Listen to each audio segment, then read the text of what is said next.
오늘 우리 주신 하나님 말씀은 사무엘하 16장 15절부터 23절까지 말씀입니다. 한 절씩 교독하겠습니다. 한편 압살롬과 이스라엘의 모든 군사들은 예루살렘에 입성했습니다. 아히도벨도 그와 함께 있었습니다. 그때 다윗의 친구인 아렉 사람 후세가 압살롬에게 가서 왕께 만세 왕께 만세 하고 외쳤습니다. 압살롬이 후세에게 물었습니다. 이것이 어떻게 내 친구에게 충성하는 것이냐? 어째서 내 친구를 따라가지 않았느냐? 후세가 압살롬에게 말했습니다. 아닙니다. 여호와께서 택하시고 이 백성들과 모든 이스라엘 사람들이 선택한 분의 편에 서서 그분과 함께 있을 것입니다. 제가 누구를 섬겨야 하겠습니까? 제가 그의 아들을 섬겨야 하지 않겠습니까? 제가 왕의 아버지를 섬긴 것처럼 이제 왕을 섬길 것입니다. 압살롬이 아히도벨에게 말했습니다. 내 계획을 말해보아라. 우리가 어떻게 하면 좋겠느냐? 아히도벨이 대답했습니다. 왕의 아버지가 왕궁을 돌보라고 두고 가신 후궁들과 동침하십시오. 그러면 온 이스라엘은 왕이 스스로 아버지의 노여움을 샀음을 듣게 될 것이고, 그러면 왕과 함께한 모든 사람들이 힘을 얻을 것입니다. 그러자 그들은 압살롬을 위해 지붕에 천막을 쳤고, 그는 온 이스라엘의 보는 앞에서 아버지의 후궁들과 동침했습니다. 함께 있습니다. 그 당시 사람들은 아히도벨이 주는 계획들을 마치 하나님께 여쭈어서 받은 말씀과 똑같이 여겼습니다. 아히도벨의 계획은 다윗에게도 압살롬에게도 모두 그렇게 여겨졌습니다. 아멘. 오늘도 우리와 함께 하시며 우리에게 말씀하신 하나님을 찬양합니다. 하나님의 은혜가 충만한 여러분 모두의 삶이 되시길 축복합니다. 이제 반역에 성공한 압살롬과 이스라엘 군사들이 예루살렘 성에 입성을 합니다. 다윗이 떠난 이 성을 이제 점령을 한 것이죠.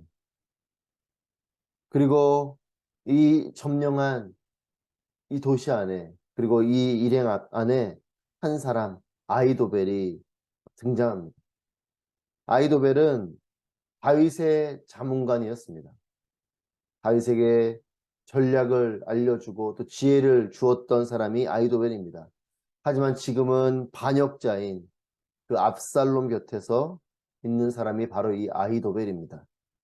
다윗의 자문관이었지만 이제는 반대편에 서 있는 이 자문관. 능력이 뛰어난 자문관이었던 것 같습니다. 다윗 때도 쓰임 받았지만 압살롬도 이 아히도벨을 적극적으로 영입한 것을 보면 이 사람은 능력이 뛰어난 전략가입니다. 그렇기 때문에 반대편에서도 이를 영입해 갔고 또 그 반대편의 영입에 응했던 사람이 아히도벨입니다. 여러분, 능력을 갖는 것 중요합니다. 하지만 그 능력이 누구에게 어떻게 쓰이는가가 더 중요한 것이죠. 저는 우리의 자녀들이 능력 있는 사람들이 되기를 기도하고 축복합니다. 하지만 정말 정의로운 것에, 정말 의로운 것에, 좋은 것에 그 곁에서 쓰임받는 능력 있는 사람이 되기를 바랍니다.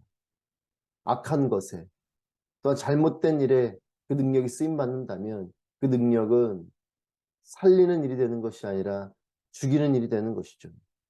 여러분, 칼이 요리사의 손에 있을 때는 아름다운 도구이지만 강도의 손에 들리면 사람을 죽이는 도구가 되는 것이죠. 살리는 도구가 될 것인가, 죽이는 도구가 될 것인가.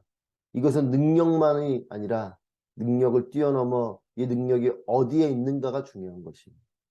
저는 우리의 자녀들이 하나님의 손 위에 서 있기를 바라고 또 우리가 가진 능력이 하나님의 손길 위에서 쓰임받게 되기를 바랍니다.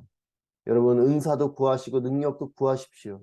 우리 자녀들이 잘 되기를 기도하십시오. 하지만 그 능력과 그 은사가 어디에서 쓰이는가를 위해서 더 기도하셔야 됩니다. 아히도벨은 능력 있는 자문관이지만 권력의 편승에 자신의 이익을 취하는 자였습니다. 다윗의 편에 있었지만 반란을 일으키고 반역을 일으킨 자의 손에 쓰임받는 아히도벨의 모습은 안타깝습니다. 여러분, 우리 자녀들도 하나님 곁에서 하나님께 쓰임받는 삶이 되기를 바랍니다. 여러분, 무엇을 하는가, 무엇이 무엇을 하는가보다 무엇이 되는가가 중요한 것입니다. doing보다 더 중요한 것은 being이죠. 이 무엇이 되는가는 내가 어디에 있는가로 결정이 됩니다. 하나님 곁에 있을 때에 우리는 온전한 삶이 되고 온전한 도구가 되고 온전한 통로가 될 것입니다. 이 반역자들 앞에 이제 한 사람이 또 등장합니다. 후세입니다. 16절 말씀해 보시면 그때 다윗의 친구인 아렉 사람 후세가 압살롬에게 가서 왕께 만세 왕께 만세 하고 외쳤습니다. 후세가 압살롬을 칭송하며 그를 적극적으로 지지합니다. 여러분, 그러나 후세는 앞에 말씀인 사무엘하 15장 34절 말씀에 다윗이 말한 것처럼 아히도벨의 계략을 방해하고 실패하게 할 인물로 남겨둔 사람이 바로 이 후세입니다. 그렇기 때문에 이 압살롬이 이 후세가 다윗의 친구이자 다윗의 측근인 것을 알기에 후세의 이런 칭송과 압살롬을 향한 칭찬이 의심스러운 거죠. 그래서 후세가 자신을 지지하는 것에 의문을 품고 질문을 합니다. 하지만 후세는 자신의 사명을 알고 있습니다. 이 아히도벨의 계략을 방해하고 실패하게 할 그 사명을 위해서 후세는 압살롬의 질문에 압살롬의 마음을 얻을 말을 합니다. 대세가 기울어진 듯한 상황이기 때문에 압살롬은 또한 이런 후세의 말을 그대로 믿습니다. 그리고 실제로 그런 사람이 많았습니다. 다윗의 편에 있었지만 압살롬에게로 넘어온 아히도벨도 그런 사람이고 많은 사람들이 이제 대세가 바뀌었으니 그 현재의 힘인 압살롬에게 그렇게 넘어온 사람들이 많았던 것이죠. 그래서 압살롬이 후세도 그런 사람으로 인식하고 질문을 하지만 크게 그것을 의심하지 않습니다. 그러나 여러분, 하나님이 남겨둔 사람이 있는 것이 대세가 기운 것 같지만 하나님이 남겨둔 사람, 후세 같은 사람인 거죠. 이제 이후에 이 뒤에 말씀을 보시면 결국 이 후세가 이 아히도벨의 이 전략과 계략을 막고 방해하는 일을 하게 됩니다. 결국 이것이 압살롬을 무너뜨리게 되는 일이 됩니다. 하나님께서 남겨준 사람이 있는 것이 하나님께서 남겨두신 일들이 있습니다. 여러분, 그렇기 때문에 대세가 기울었다고 실망하지 마십시오. 하나님께서 남겨둔 사람이 있어요. 하나님께서 남겨두신 일들이 있습니다. 오늘 본문의 여기까지를 잘라서 보면 압살롬도 또 그 주변의 인물들도 자신들이 권력을 갖게 되고 이 나라를 오래도록 통치할 것이라 생각하고 있을 것입니다. 하지만 그렇지 않습니다. 후세 역시도 자신의 편인 것 같지만 그렇지 않죠. 하나님이 남겨두신 사람인 것이 하나님께서 남겨두신 일이 있습니다. 우리가 역사의 전체의 그림을 알고 있기 때문에 성경의 이야기를 알고 있기 때문에 그렇지 시대 이 순간을 잘라서 보면 이 순간까지만 보면 과연 다시 또 다윗이 권력을 가질 수 있을까? 역전이 다시 일어날 수 있을까? 그렇게 생각하지 않죠. 여러분, 하지만 대세가 기운 것 같지만 그 가운데 하나님의 일이 있는 것입니다. 하나님께서 남겨둔 사람, 하나님께서 남겨두신 일들, 그리고 하나님의 계획에 따라서 그 일들이 이루어지게 될 그 역전의 날을 만나게 되시기를 축복합니다. 여러분, 우리의 삶에 내가 뭔가 코너로 몰리는 것 같습니까? 벼랑 끝으로 몰리는 것 같습니까? 하지만 그 가운데 하나님께 남겨두신 일들이 있다면 우리의 삶에는 놀라운 역전이 일어날 것이에요. 그렇기 때문에 포기하지 말고 끝까지 하나님을 의지하며 사는 삶이 복된 삶인 것입니다. 이제 압살롬은 성을 점령하고 자신의 세력을 굳건히 하기 위해서 아히도벨에게 침략을 구합니다. 20절에 압살롬이 아히도벨에게 말했습니다. 내 계획을 말해보아라. 우리가 어떻게 하면 좋겠느냐? 사랑하는 여러분, 여러분은 누구를 의지합니까? 누구에게 질문하고 누구의 소리에 귀를 기울이고 있습니까? 내가 찾아가는 그 사람이 나의 길이 됩니다. 내가 귀 기울이는 소리가 나의 미래가 되는 것입니다. 나는 누구를 찾아가고 어떤 소리에 귀를 기울이고 있는가? 하나님을 찾아가고 하나님께 묻고 하나님의 음성을 듣게 되는 여러분의 삶이 되시기를 축복합니다. 21절 말씀해 보시면 아이도벨이 전해준 이 책략은 처참합니다. 아이도벨이 대답했습니다. 왕의 아버지가 왕궁을 돌보라고 두고 가신 후궁들과 동침하십시오. 그러면 온 이스라엘은 왕이 스스로 아버지의 노여움을 샀음을 듣게 될 것이고, 그러면 왕과 함께한 모든 사람들이 힘을 얻을 것입니다. 압살롬이 아이도벨에게 계획을 물었고 책략을 물었을 때 아이도벨이 하는 대답은 뭐냐면 다윗이 남겨두고 간 이 후궁들하고 동침을 하라는 것이에요. 그리고 그런 일을 벌이면 왕과 함께한 사람들이 힘을 얻게 될 거다. 더욱더 이 권력의 힘이 강해질 것이다. 이 말을 하고 있습니다. 여러분, 이것은 밧세바를 범한 다윗에게 하나님께서 미리 말씀하신 일이 벌어진 것이에요. 12장 11절에 사무엘하 12장 11절 내가 내 집에서 너를 대적하는 악을 일으키겠다. 내가 바로 내 눈앞에서 내 아내들을 데려다가 내 이웃에게 줄 것이니 그가 밝은 대낮에 내 아내들을 욕보일 것이다. 하나님께서 밧세바를 범한 이 다윗에게 말씀하신 것이 지금 이루어지고 있어요.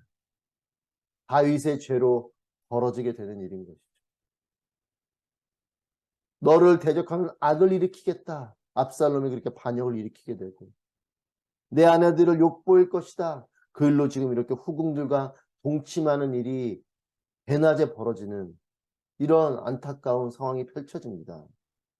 이것은 하나님께서 다윗의 죄에 대한 대가로 말씀하신 것입니다. 여러분, 이렇게 죄가 무섭습니다. 죄가 이렇게 사라지는 것 같지만 그것에 대한 대가를 치르는 것이죠. 이 일을 통해서 아이도벨은 압살롬이 다윗의 반대편에 분명히 서게 하고 또 그를 따르는 자들에게 강한 인상을 심어주어서 압살롬이 힘을 얻게 하려고 한 것이에요. 그래서 이런 극악무도한 일을 벌이게 합니다. 상당히 정치적인 행동인 것이죠. 그걸 통해서 사람들에게 강한 인상을 심어주고 압살롬이 다윗의 반대편에 분명하게 섰구나. 그리고 그가 이렇게 강한 힘을 가지고 강력하게 이 나라를 지금 통치하려고 하는구나. 라는 인상을 심어주는 것이죠. 강한 힘을, 이제 성을 점령했고, 이제는 그 성을 점령한 강한 힘을 보여주기 위한 하나의 모습을 하는 것입니다. 여러분, 이렇게 힘을 갖게 하기 위해서 내는 전략이 이런 전략이에요. 대낮에 후궁들을 범하게 하는. 여러분, 하나님 없는 인간의 지혜. 이것은 얼마나 보잘것없는 것인지를 우리가 보게 됩니다. 물론 이 일은 하나님께서 다윗에게 말씀하신 그 일이 벌어지는 일이긴 하지만 이 가운데에 이것이 이들이 하나님의 일이구나라고 알고 한 것이 아니고 이들은 자신들의 지혜라고 자신들의 전략이라고 이 일을 하고 있는 것이죠. 예수님을 십자가에 못 박았던 자들과 같은 것이죠. 하나님의 일이 벌어지는 것이긴 하지만 그들은 또 그들 나름대로 그것이 하나님의 일이라고 생각하고 한 것이 아니고 자신들의 일을 한 것이죠. 여러분, 이와 같이 인간이 내는 지혜와 전략이라는 것이 되게 훌륭한 것 같지만 이렇게 또한 안타까운 모습을 보게 되는 것이에요. 권력을 얻기 위해서, 부를 얻기 위해서, 사랑을 얻기 위해서 다윗의 아들들과 그 주변 인물들이 펼치는 계략과 판단과 결정을 여러분 사무엘하를 통해서 보십시오. 다윗의 아들들이 하는 행동, 또한 그 전략가라고 하는 그 지혜로운 자라고 말하는 사람이 내리는 결정, 이런 것들을 보면 여러분 우리 안에 있는 죄성을 통해서 나타나게 되는 능력과 지혜들이 어떠한 모습인지를 여러분 보십시오. 여러분, 이것이 인간입니다. 인간에게 훌륭한 것 같지만 우리에겐 죄성이 있기 때문에 하나님의 기준을 잃어버린 상태에서 펼쳐지는 능력과 지혜들은 이런 안타까운, 때로는 어리석은 결정들을 할 수 있습니다. 여러분, 그렇기 때문에 우리는 우리 자신을 날마다 의심하며 살아야 됩니다. 왜 그렇습니까? 죄성이 있는 우리는 늘 위기의 사람일 수 있다는 것을 기억해야 돼요. 그래서 기도하셔야 되는 겁니다. 내가 지혜롭지만, 내가 능력이 있지만, 또 세상에 지혜로운 사람들이 많지만 그것들을 결정하고 판단하고 결정할 때에는 하나님께 깊이 물으셔야 됩니다. 내가 하고 있는 생각이 정말 하나님 기뻐하시는 것인가? 이 판단과 결정이 정말 하나님께서 기뻐하시는 것인가? 우리는 날마다 기도하며 내 마음에 있는 죄성 때문에 나를 의심하고 나의 생각을 의심하고 또한 여러 가지 결정과 판단들을 다시 한 번 더 더블 체크하는 이런 부분들이 필요한 것입니다. 그렇지 않으면 우리는 내가 좋은 선택을 한 것 같지만 잘못된 길로 갈 수 있습니다. 내 죄성이, 내 욕심이, 안목의 정욕이, 이생의 자랑이 거기서 선택하고 결정하고 가는 일일 수 있어요. 여러분, 하나님의 일이라고 하는 것도 그럴 수 있습니다. 정말 그것이 하나님의 일이 아닐 수 있어요. 하지만 어떤 사람은 하나님의 일이라고 이것이 하나님의 비전이라고 말하지만 내 야망일 때가 있습니다. 여러분, 그런 목회자가 있고 그런 교회가 있고 그런 성도들이 있어요. 끊임없이 하나님 말씀 앞에 나를 비춰보고 하나님의 뜻을 따르고 순종해야 안전한 것입니다. 저는 오늘 이 아침에 저 여러분을 향해서 다짐하고 또 여러분을 축복하는 것은 하나님이 뜻하신 길을 온전히 걸어가는 여러분 되시길 축복합니다. 내가 결정하는 그 일이, 내가 판단하는 그 일이, 또 우리 자녀들이 앞으로 나아가게 되는 모든 진로와 방향들이 하나님의 꿈을 꾸고 하나님의 뜻을 따라서 하나님께 기뻐하시는 일들을 통해 나아가게 되는 삶이 되길 축복합니다. 23절 말씀 같이 읽겠습니다. 그 당시 사람들은 아히도벨이 주는 계획들을 마치 하나님께 여쭈어서 받은 말씀과 꼭 같이 여겼습니다. 아히도벨의 계획은 다윗에게도 압살롬에게도 모두 그렇게 여겨졌습니다. 여러분, 위기의 시대인 것을 반증하는 것이죠. 아히도벨의 계획들을 마치 하나님께 여쭈어서 받은 말씀과 똑같이 여겼다. 여러분, 하나님께서 이렇게 후궁들과 동침하라고 말씀하셨겠습니까? 그래서 사람들은 그렇게 믿는 것이 위기의 시대인 것이죠. 아히도벨의 계획들이 하나님 말씀하신 것처럼 하나님께 여쭈어서 받은 말씀으로 여겼다는 것이에요. 근데 여러분, 이것이 압살롬에게서만이 아니라 다윗 때에도 그랬고 압살롬에게도 그랬고 사람들이 그렇게 이 아히도벨의 말을 전적으로 신뢰했고 심지어는 그 말이 하나님께 기도하고 하나님께 묻고 하나님께 얻은 말씀이구나라고 생각했다는 것입니다. 여러분, 하나님 말씀이 없는 것으로 그 당시 사람들이 여긴 것이 아닙니다. 하나님께 묻고 하나님께 받은 응답이 이것이구나 이렇게 믿었다는 것이죠. 여러분, 그런데 그것이 하나님의 응답이 아니죠. 그냥 아히도벨의 머릿속에서 나온 생각입니다. 여러분, 이것이 위험한 것이에요. 지금 이 시대도 그렇지 않습니까? 하나님 말씀이 없다라고 하는 것이 아니라 하나님 말씀이 있다라고 하는데 정말 그것이 하나님 말씀인지, 여러분, 시대적인 위기가 오면 이런 상황 가운데로 저는 우리의 교회가 또 우리 자신이 이런 분별력을 잃어버린 사람들, 분별력을 잃어버린 교회가 되지 않기를 바랍니다. 하나님 말씀이 진정으로 하나님 말씀으로 여겨져야지 사람의 말이 하나님 말씀으로 여겨진다. 여러분, 그러면 위기가 오는 것이에요. 여러분, 이단들을 보십시오. 사람들은 다 그것이 하나님 말씀으로 아는 것이에요. 그렇지 않죠. 여러분, 속지 마십시오. 분별력이 있어야 됩니다.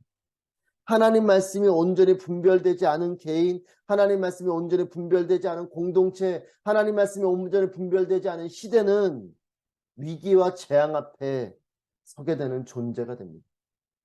저는 우리 자신이, 우리의 자녀들이, 우리의 교회가 이와 같은 위기로 갈까 염려스럽습니다. 여러분, 누구를 탓하지 마십시오. 나부터 돌아봐야 됩니다. 내가 정말 하나님 말씀을 온전히 듣고 있는가? 여러분, 때로는 내가 듣고 싶은 말씀만 골라서 듣진 않습니까? 그런 말씀을 유튜브를 통해서 골라 들으면서 이것이 나를 향한 하나님 말씀이다라고 여기지 않습니까? 여러분, 때로는 하나님이 나에게 쓴소리를 하실 때가 있어요. 그 소리를 들어야 됩니다. 내 마음을 불편하게 하시는 말씀이 있어요. 그 말씀을 들어야 돼요. 내가 듣고 싶은 말씀, 여러분 그것은 하나님 말씀이 아닐 수도 있어요. 말씀 마치겠습니다. 좋은 사람을 만나시길 축복하고 능력을 구하기 이전에 능력이 선하게 쓰일 수 있는 하나님의 사람을 만나고 그런 사람이 되시기를 축복합니다.